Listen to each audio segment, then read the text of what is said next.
Hello, Marge. Who's your friend?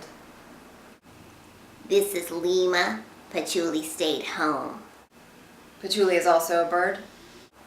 Yes, they're having marital problems. Lima and Patchouli are married. Yes. Yeah, I'm pretty sure birds can't marry. Somehow these two got away with it. Okay, what do you want to talk about today, Marge?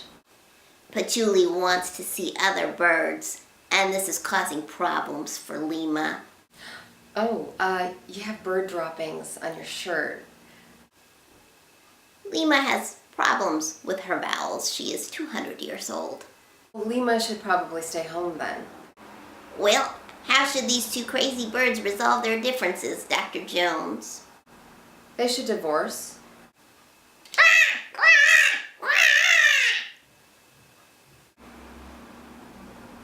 What just happened?